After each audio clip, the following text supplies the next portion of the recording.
एक ऐसा लीडर जो करप्शन खत्म करने का वादा लेकर आया था, आज उसी करप्शन के इल्जामों की जद में है जिसे खत्म करने की बात की गई थी।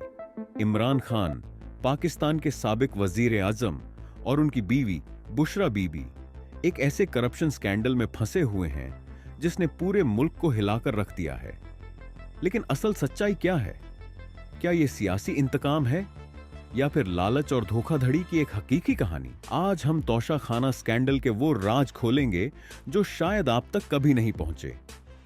तोशा खाना स्कैंडल का बैकग्राउंड। तोशा खाना पाकिस्तान का वो सरकारी इदारा है जो बाहर से आने वाले खास मेहमानों की तरफ से दिए गए तोहफों को महफूज रखता है। कानून के मुताबिक किसी भी सरकारी ओहदे पर मौजूद शख्स को ये तोहफे जाहिर करना लाजमी है और अगर वो इन्हें अपने पास रखना चाहता है तो उसे तय कीमत अदा करनी पड़ती है। लेकिन इमरान खान के मामले में यह सब इतना सीधा नहीं था।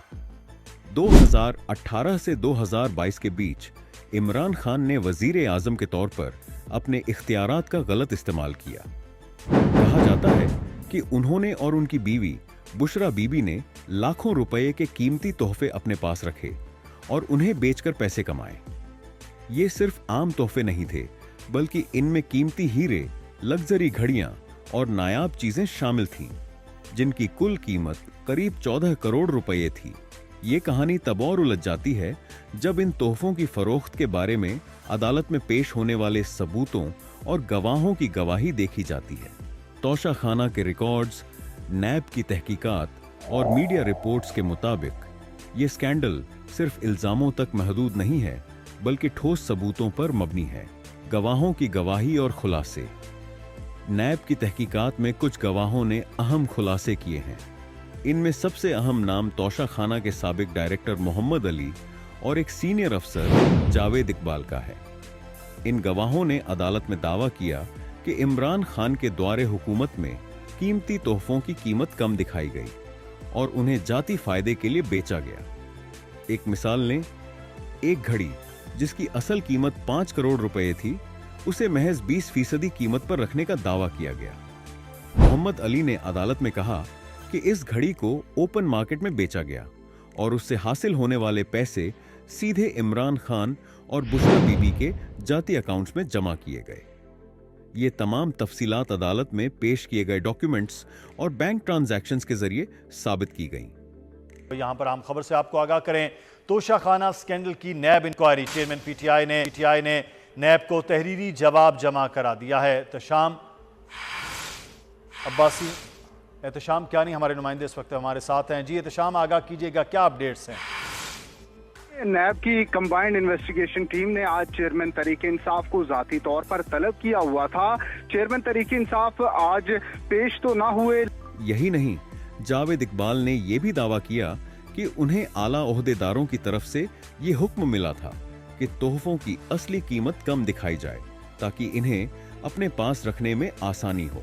ये बातें न सिर्फ तोहफों की गैर कानूनी फरोख्त को उजागर करती हैं, बल्कि ये भी दिखाती हैं कि किस तरह से कानून को तोड़ा गया। फराह गोगी का किरदार। इस केस में बुशरा बीबी की करीबी साथी फराह गोगी का किरदार भी अहम है। नैब के मुताबिक गोगी ने इन तोहफों को बेचने के लिए मार्केट में सहूलत फराहम की। वो इमरान खान के करीबी हलके की एक अहम शख्सियत थी और उन्होंने बुशरा बीबी के साथ मिलकर इस पूरे मंसूबे को अंजाम दिया।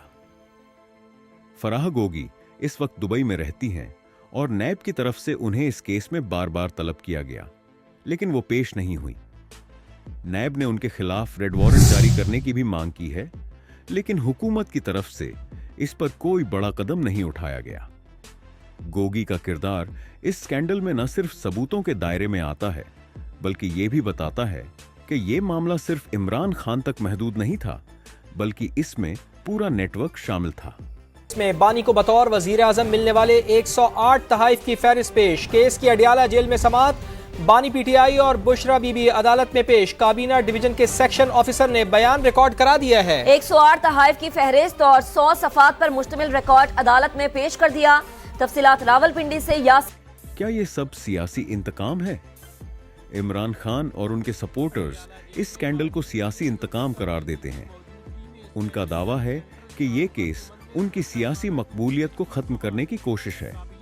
लेकिन सवाल यह है, क्या ठोस सबूतों जैसे बैंक रिकॉर्ड्स, सरकारी डॉक्यूमेंट्स और गवाहों के बयानों को सिर्फ सियासत कहकर खारिज किया जा सकता है? खाना 2 केस बानी पीटीआई और बुशरा बीबी का 14 रोजा जुडिशियल रिमांड रेफरेंस की समाअत का मामला है, जहां पर एहतसाब अदालत रावलपिंडी के जज नासिर जावेद राना ने इस केस की समाअत की है। ये सिर्फ एक लीगल केस नहीं, बल्कि आवाम के भरोसे को चोट पहुंचाने की कहानी है। इमरान खान ने अपनी सियासत शफ़ाफियत और जवाबदेही के वादे पर बनाई थी, लेकिन तोशाखाना स्कैंडल ने उनके इन वादों को झूठा साबित करने का मौका दिया है। ये स्कैंडल पाकिस्तान की ग्लोबल साख पर भी नेगेटिव असर डाल रहा है। इंटरनेशनल मीडिया जैसे बीबीसी और रॉयटर्स ने इस पर तफसील से रिपोर्टिंग की है। Past 10 GMT, we begin this news hour with the sentencing of Pakistan's former Prime Minister Imran Khan to 3 years in prison. The court in reports में कहा गया है कि पाकिस्तान का एंटी करप्शन नैरेटिव अब एक मजाक बन चुका है, जिसका सबसे बड़ा चैंपियन खुद इल्जामात की जद में है। आवाम का भरोसा, जो पहले ही पाकिस्तान के सिस्टम पर कम था, इस स्कैंडल के बाद और ज्यादा हिल गया है। सवाल यह है, क्या ये तोहफे जो मुल्क की इज्जत की निशानी थे, उन्हें कौमी खजाने में होना चाहिए था या किसी के जाती अकाउंट्स में? क्या ये इमरान खान का अंजाम है या नई शुरुआत? अब सवाल यह है, क्या ये स्कैंडल इमरान खान के सियासी सफर का अंजाम है या वो इससे निकलकर अपनी सबसे बड़ी वापसी करेंगे? उनके सपोर्टर्स इसे एक रुकावट मानते हैं, जबकि उनके आलोचक इसे उनके सियासी ताबूत में आखिरी कील कहते हैं। लेकिन एक बात तय है, तोशाखाना स्कैंडल ने पाकिस्तान की हुकूमत और लीडरशिप की कमजोरियों को उजागर कर दिया है। ये कहानी बताती है कि ताकत और लालच किस तरह आवाम के भरोसे को चोट पहुंचाते हैं। अब दुनिया देखेगी, क्या ये इमरान खान का सियासी अंजाम है या उनकी सबसे बड़ी वापसी का आगाज? आपका इस स्कैंडल के बारे में क्या ख्याल है? क्या इमरान खान वाकई दोषी हैं या ये सब एक सियासी चाल है? अपनी राय नीचे कमेंट्स में जरूर दें और इस वीडियो को शेयर करें ताकि हर किसी को हकीकत का पता चल सके। Taken into custody by the Rangers, that is a paramilitary law enforcement agency of the federal government.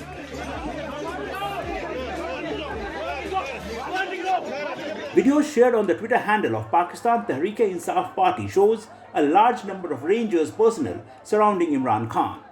Some footages also show Imran being pushed into a vehicle.